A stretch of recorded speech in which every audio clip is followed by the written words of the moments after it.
The Name of the Wind is a fantasy novel written by Patrick Rothfuss. It's the first book of the Kingkiller Chronicles Trilogy and a solid entry to the series.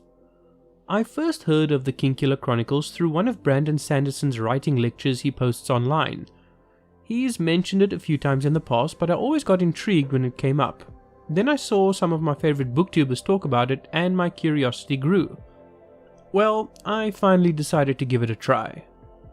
I haven't yet read the second book, but I finished the first one last week. And while I would normally wait to finish and do a series review on it, the trilogy is unfinished as of this recording.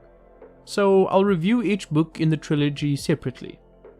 I'm not sure yet if I should do it like this, or if you guys would just prefer it if I did a series review on all the series, instead of just the individual reviews. So let me know in the comments if I should do individual book reviews or series reviews. But anyway, let's get back to it, shall we? Character. Our main character in this book is Kvothe. Kvothe is, well, he's a borderline Mary Sue or Gary Stu character. And I don't say that with malice or anger or disdain. Normally I would, but not this time. You see, Kvothe is a character that is exceptional. And I don't mean he's exceptional in the way he's written. I mean he's just exceptionally good at everything. He learns everything faster than others, he masters skills faster than others, he always wins against his foes, and he manages to have the last laugh in everything. Whenever he has a goal, he manages to achieve what he sets out to achieve. Now, Kvothe has hardships in his life, yes, but he still manages to outperform everyone else despite everything being stacked against him. Now, I definitely didn't enjoy this aspect, and I certainly got tired of it very quickly. There was never any tension because I knew Kvothe would succeed. Whenever he had to work hard for something, he always achieved it in a way that felt a bit too easy and undeserved. I was going to just pan the character for that very reason, but I've given it some thought. You see, I think that may be the whole point. Rothfuss wrote the character that way because this is, at its core, a wish fulfillment fantasy story. When I heard it described that way, it put it in a new light. This is a fantasy story that I'm definitely not the target audience for. Where I may be in my early teens, sure, I could totally see myself enjoying it. In fact, I'm positive I would have loved this book when I was about 14 years old. That's clearly the target audience this was written for. And on top of that, it seems there's a chance Kvothe is an unreliable narrator, so if that turns out to be true, along with how well the trilogy ends, this might become less of an issue. That said, I can't just ignore this aspect considering that's the impression I've gotten through the whole book. And with the other characters feeling far less fleshed out and intriguing, I honestly think this book's characters are its weakest aspects. Now this might change once I read the sequel, but as of right now, I'd have to give the characters a 4 out of 10. I'm trying my hardest to be lenient here because I really want to enjoy this book. I see so much potential here, but I can't in good faith give it any more than that, and even this score is stretching it a bit for me. Plot. The story of The Name of the Wind is actually not that bad though. We follow Kvothe as he makes his way from the city of Tarbean to the university where he enrolls. It's a formula we've seen before, but it's written in a way that's quite refreshing. And to top it off, the whole story is actually a kind of flashback. Kvothe is relaying the story of his life to someone, so we get the added perspective of this story being about this great man that myths and legends have been created about. It's an interesting aspect I haven't encountered much before, so I can appreciate its unique appeal. The plot is something I enjoyed despite the issues I had with the characterization. I enjoyed the university, I enjoyed the scenes in the Aeolian, I enjoyed the final section of the book as well, which I won't get into because of spoilers. The plot as a whole drew me in for sure, and it feels like it's really setting something big up for the second book. So it's good enough to have gotten me excited to read the sequel. There's not much more I can say about it, but I'd give the plot a 7 out of 10. A really good story overall, despite being a similar formula to what we've seen in the past.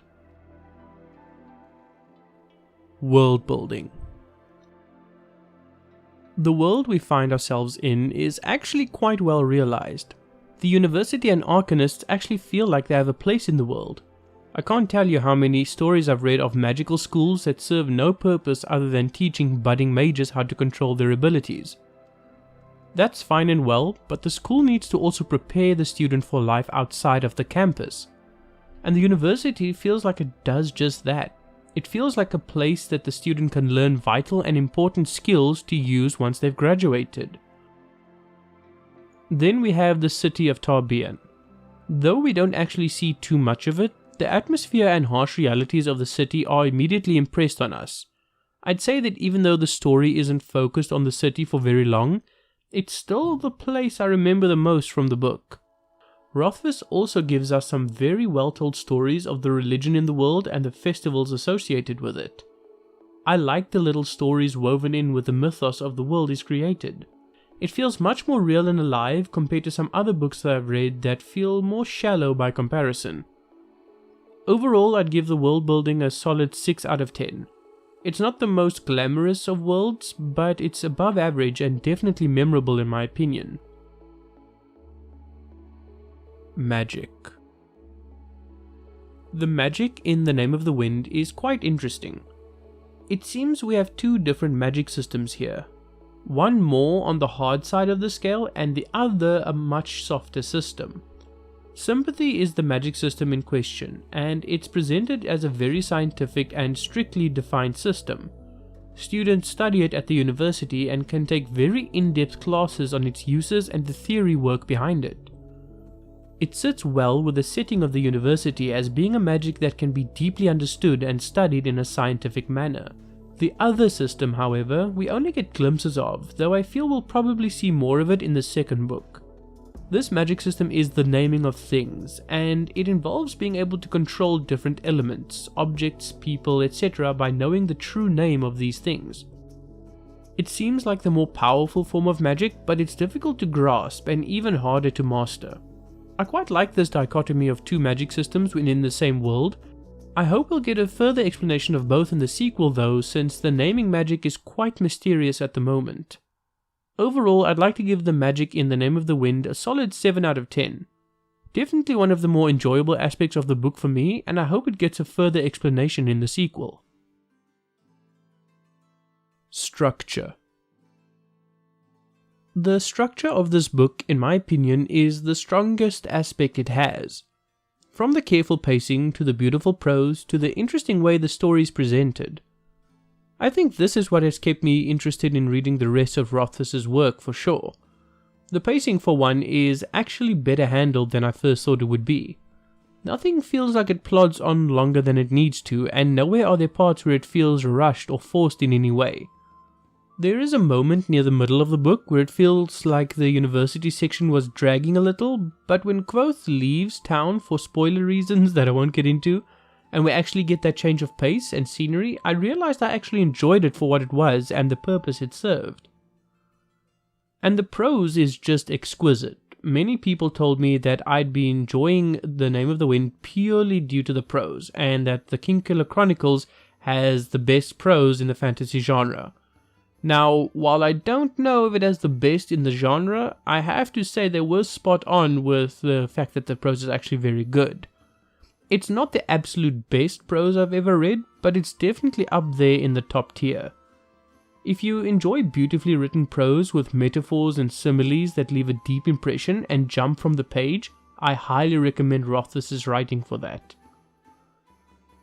And finally, I have to say I really enjoyed the fact that it was a story told by the protagonist years after the story actually takes place. It's quite interesting, and the possibility of Quoth being an unreliable protagonist and narrator does make me curious to see how it ends. Overall, I definitely give the structure of Name of the Wind a respectable 8 out of 10.